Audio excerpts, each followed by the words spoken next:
2024 का चुनाव 140 करोड़ हिंदुस्तानियों के लिए ऐतिहासिक होगा।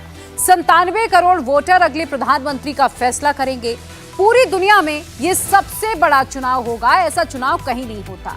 अगला 2029 का चुनाव होगा, जब बहुत संभावना है कि देश में वन नेशन वन इलेक्शन लागू हो चुका होगा। इसीलिए अप्रैल और मई का महीना चुनाव वाला होगा। 4 जून को फैसले का दिन होगा। तो फैसला क्या होने वाला है, रुझान क्या बताते हैं, सारी पॉलिटिकल हलचल, सारे ओपिनियन पोल, एक एक सीट का हाल, एक एक जिले से रिपोर्ट, सारी बातें आप जान लीजिए हमारी इस खास रिपोर्ट में।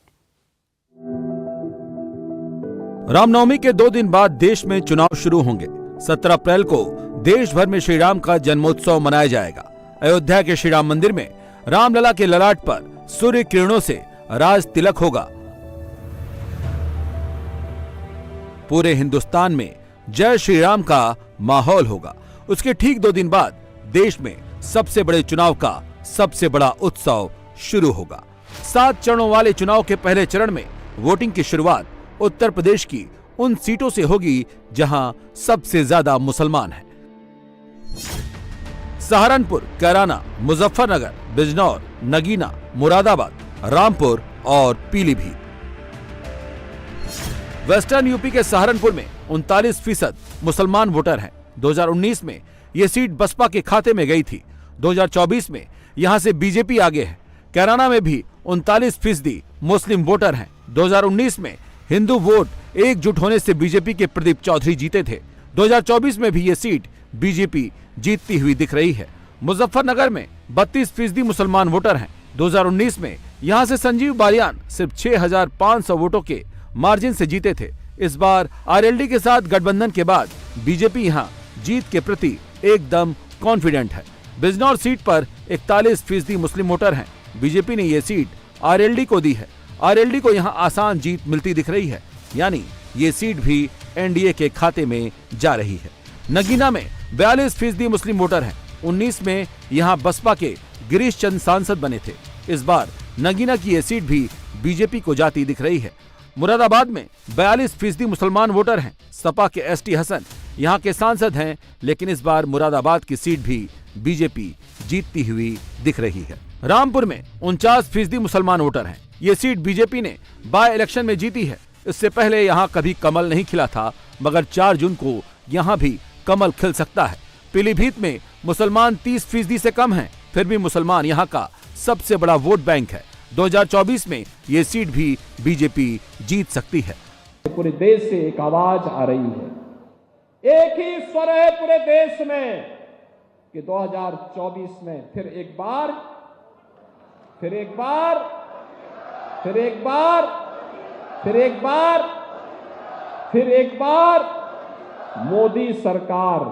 मोदी सरकार पूरे देश के अंदर एक ही आवाज है।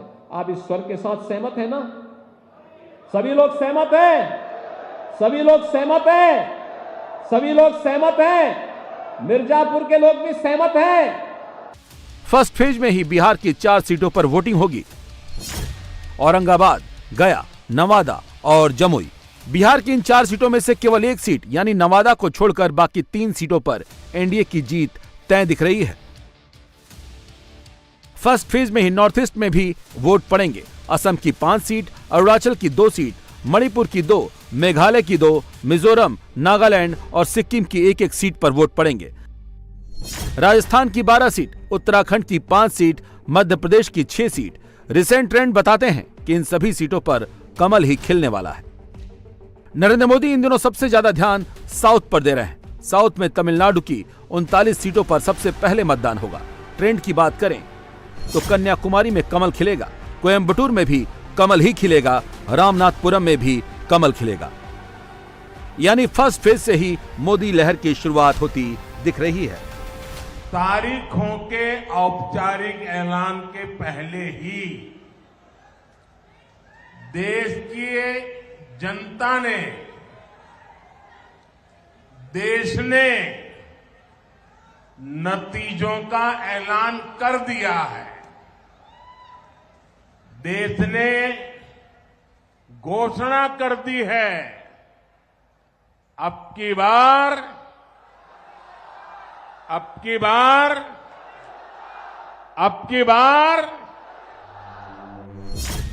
4 जून मंगलवार क्या एनडीए करेगा 400 पार? क्या 4 जून को बीजेपी 370 से आगे निकल जाएगी? क्या 4 जून को कांग्रेस 40 से नीचे चली जाएगी? नरेंद्र मोदी कॉन्फिडेंट हैं, वो बार बार दोहरा रहे हैं।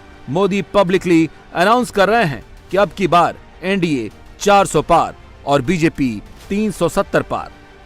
दक्षिण में बीजेपी को मिल रहे इस भारी समर्थन का ही नतीजा है कि इंडी अलायंस और कांग्रेस के लोग भी कहने लगे हैं, और आपके यहां के एक नेता ने तो पार्लियामेंट में कह दिया,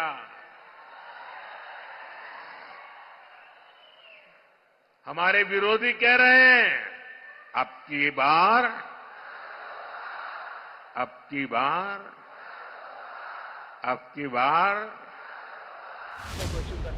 इलेक्शन कमीशन की चुनाव एक्सप्रेस आज स्टार्ट हुई। नरेंद्र मोदी पहले से ही इलेक्शन रूट पर हैं।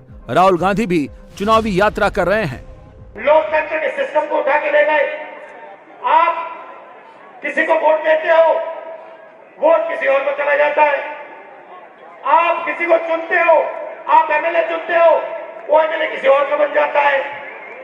तो ये हो रहा है, इसलिए हमने भारत छोड़ो न्याय यात्रा नाम दिया है और हम जनता के बीच में गए, जनता के बीच में आए और आपने हमें इतना प्यार दिया, इतनी मोहब्बत दी। नफरत के बाजार में मोहब्बत की दुकान आप लोगों ने खोल दी। प्रधानमंत्री Narendra Modi south to north चल रहे हैं। मोदी ने कमजोर रीजन से स्टार्ट किया है और बहुत ही तेजी के साथ स्ट्रांग होते जा रहे हैं। नरेंद्र मोदी की पार्टी का इंटरनल असेसमेंट है कि 320 सीटों तक पार्टी पहुंच चुकी है। अगले 70 दिनों में उसे 50 सीटें और ऐड करनी है। Rahul Gandhi east to west चल रहे हैं। राहुल की यात्रा खत्म हुई और चुनाव शुरू हो गए। चुनाव आयोग ने इलेक्शन का जो शेड्यूल निकाला है उसके मुताबिक पहले चरण में 19 अप्रैल को 102 सीटों पर वोट पड़ेंगे। दूसरे चरण में 26 अप्रैल को 89 सीटों पर मतदान होगा। तीसरे चरण में 7 मई को 94 सीटों पर वोटिंग होगी। चौथा चरण 13 मई को होगा जिसमें 96 सीटों पर वोट पड़ेंगे। पांचवा चरण 20 मई को 49 सीटों पर मतदान के साथ खत्म होगा। छठा चरण 25 मई को होगा जिसमें 57 सीटों पर वोटिंग होगी। सातवां चरण 1 जून को 57 सीटों पर मतदान होगा। मतदान के 7 चरण पूरा हो जाने के बाद वोटों की गिनती 4 जून को होगी।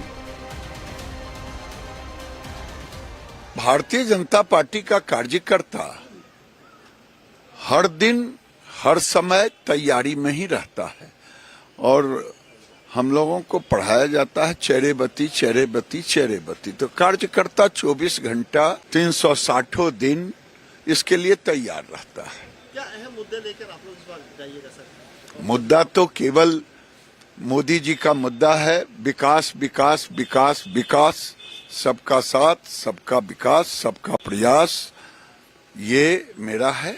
लेकिन परिवारवाद भी एक बहुत बड़ा मुद्दा रहने वाला है। 400 पार का जो नारा है, 400 पार तो जनता करेगी, कर चुकी है। जनता ने आवाज लगाई है, जनता उस पे मोहर भी लगाई। यूपी, बिहार और पश्चिम बंगाल ये 3 राज्य ऐसे हैं जहां हर चरण में वोट पड़ेंगे। देश में जब भी मतदान होगा इन राज्यों में पोलिंग बूथ पर लाइन जरूर लगेगी।